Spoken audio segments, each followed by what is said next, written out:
atamayan Adalet Bakanımız Sayın Abdülhamit Gül, Milletvekillerimiz Sayın Ali Şahin, Sayın Mehmet Erdoğan, Sayın Derya Bakbak ve Sayın... Türkiye'de hakkı teslim edilmeyen meslek mensuplarından bir tanesi öğretmenler.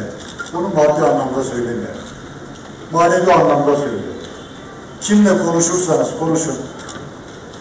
Genel itibariyle eğitimle ilgili fikri olduğunu görüyoruz ve bu fikirlerde de mutlaka öğretmenlerin tırnak içerisinde işini iyi yapmadığı şeklinde bir kanaat var.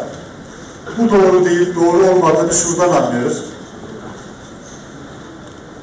Cumhuriyet tarihi boyunca Türkiye'nin geldiği noktaya baktığımızda biz birçok Avrupa ülkesinin özellikle son 10 yılda, 15 yılda geçtiğimizi görüyoruz.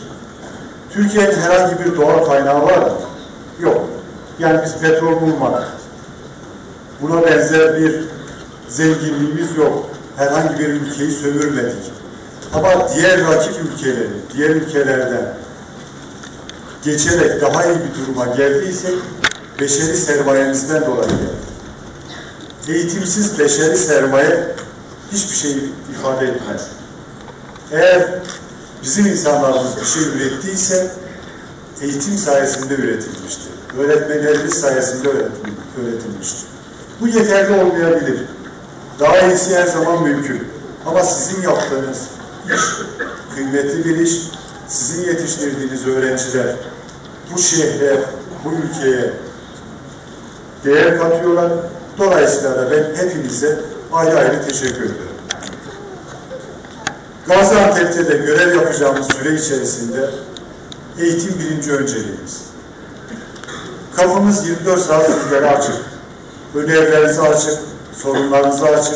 Bu kurumsal anlamda da böyle, bireysel anlamda da böyle.